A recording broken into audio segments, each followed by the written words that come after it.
આપ સર્વોને હેતપૂર્વક જય શ્રી સ્વામિનારાયણ। આજની સત્સંગ કથા વાર્તા નિજ મંદિર સાવરકુંડલા। આજની સત્સંગ કથા વાર્તામાં આપણે વૈદિક પુરાણ અંતર્ગત શ્રી વેદરસ કથા સાંભળશું।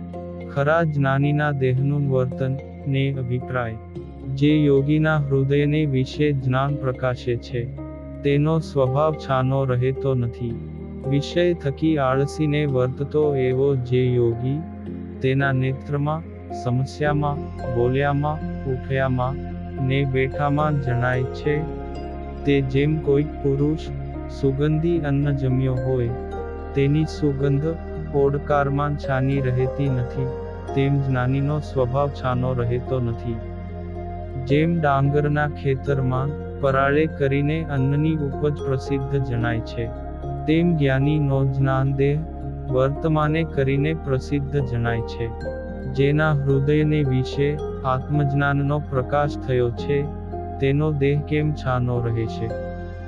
જેમ કાચના ફાનસમાં મીણનો દીવો છાનો નથી રહેતો, તે જ્ઞાની બોલે નહીં તો પણ જ્ઞાનનો પ્રકાશ છાનો રહેતો નથી।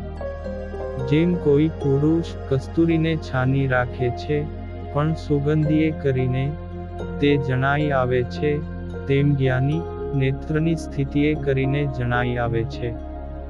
જેમ કોઈ દેશમાં મેઘ વરસતો હોય, તે ગાજવીજે કરીને જણાય છે।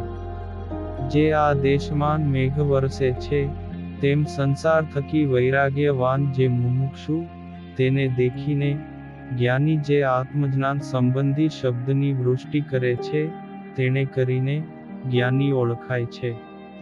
બીજું જ્ઞાની તે નિવૃત્તિ પરાયણ જે વચન તેને બોલવે કરીને, ચાલતે થકે જીવની દયા કરે, તેણે કરીને આત્મજ્ઞાનના મદે સહિત, ઉઠવે કરીને, ઘેલાની પેઠે બેસવે કરીને, પાણી પીવે કરીને, ખાવે કરીને, અને સૂંઘવે કરીને જણાય છે।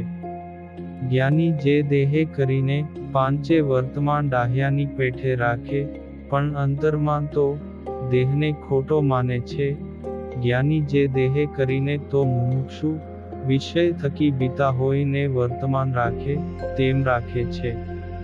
પોતાની સ્થિતિ તો માયાથી પાર છે, અને વિષયને જીતી લીધા છે તો પણ વર્તમાન રાખે છે, એવી રીતના જ્ઞાની છે, તેને મુમુક્ષુ જાણે છે।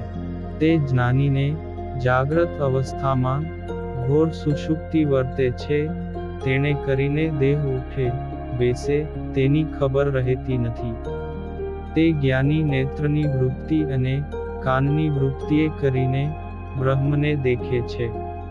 એ રીતે 10 ઇન્દ્રિય, 10 દેવતા, 4 અંતઃકરણે કરીને જ્ઞાતા, જ્ઞાન ને જ્ઞેય જે ત્રિપુટી, તેના સાક્ષી જે બ્રહ્મ, તેને દેખે છે। ને સુષુપ્તિમાન પણ જાગ્રત અવસ્થા વર્તે છે। આમ સાચા જ્ઞાનીઓના દેહની સ્થિતિ વર્ણવી, અને હવે પછીની કથા વાર્તા આપણે આગળના ભાગમાં સાંભળશું। અત્યારે આપ સર્વોને ભાવથી જય શ્રી સ્વામિનારાયણ।